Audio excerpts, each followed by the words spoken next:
As a Kung Fu Sifu, I'm here to teach you to work hard.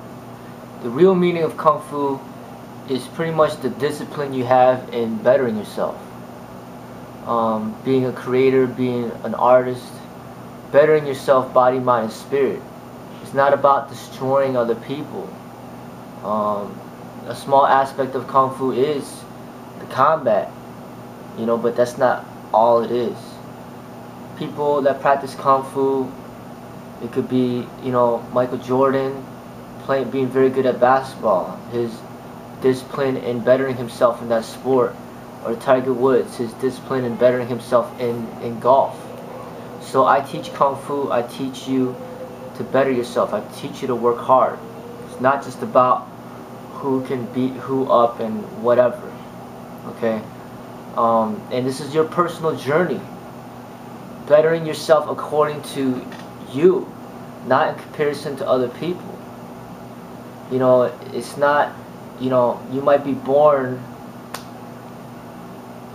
at a certain height, for example, and it's like there's going to be people that are going to be taller than you, bigger than you, and it's just something that they were born to be that way. And a person that's taller can't really teach you how to be tall. So a lot of times you see a lot of these people in combat sport beating each other up. It's really senseless and it's violent.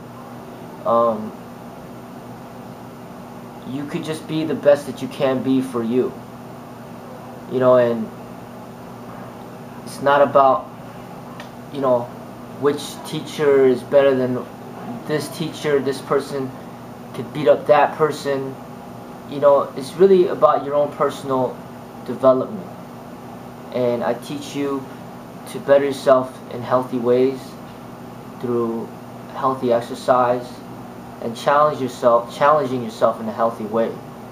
So, like seeing how many push-ups you could do and how many pull-ups and how fast you could run a mile or whatever distance. These are ways of enhancing your athletic development to better yourself physically. Intellectually, it could be just about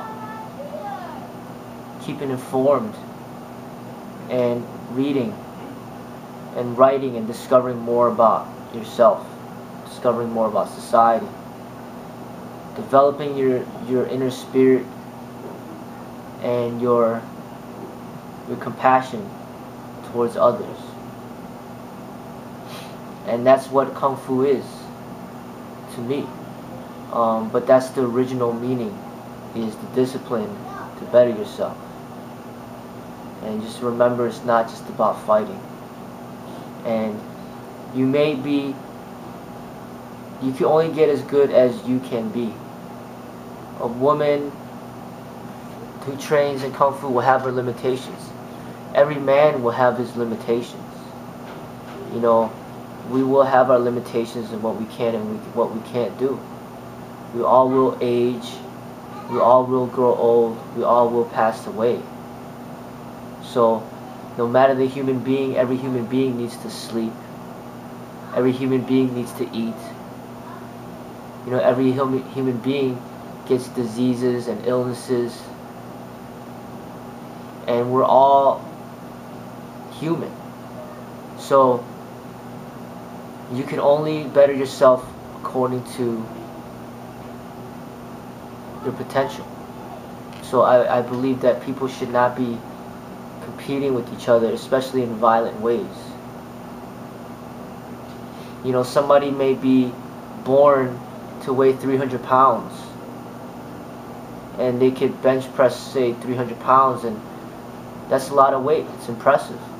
Somebody may be born to be 100 pounds and they will never bench press 300 pounds because they were not born to have that type of muscle structure to bench 300 pounds.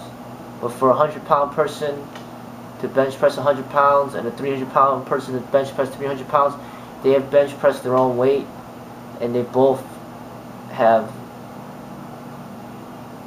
achieved something. according to their own development. And that's how I see Kung Fu is.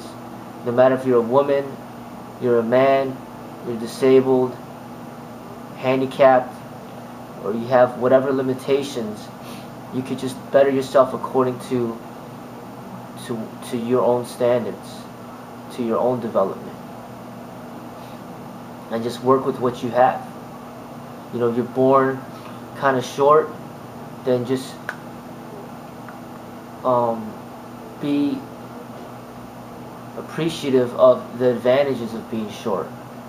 And then the disadvantages, don't even pay attention to it, because you can't even do anything about it.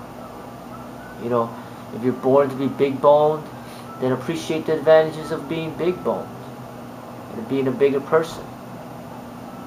And things that you can change, if you're overweight and you want to lose weight, that's something that's in your control, then go ahead and do it rather than complain about it. But certain things you can't change, just accept it and just appreciate it.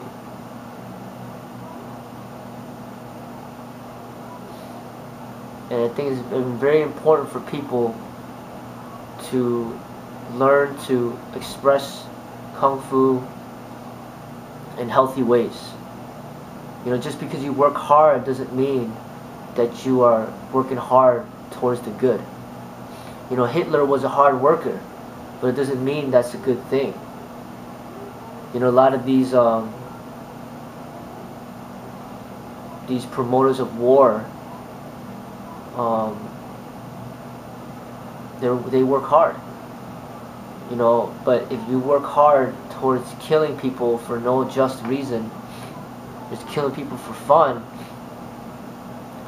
that's not labor or good Kung Fu. You want to have Kung Fu that will help people, not destroy people. You know, you got a lot of people with a lot of hatred out there that could be working hard towards spreading a lot of negativity. You know, that's not good hard work. It's not good Kung Fu. Alright, so we have to see what's good for us, what's good for society, and work towards bettering ourselves towards the good. So the people that claim the label of Kung Fu, they should represent it the right way, so that the label does not become destroyed like a lot of labels out there that have been corrupted. But of course, Kung Fu has fallen into very stereotypical labels. People don't even realize the real meaning of it. They just have the stereotypical conception of it, that it only deals with combat, but that's not true. So in this school, Freddie's Modern Kung Fu, is I'm simply trying to teach people to better their Kung Fu, better their inner discipline to excel, body, mind, and spirit.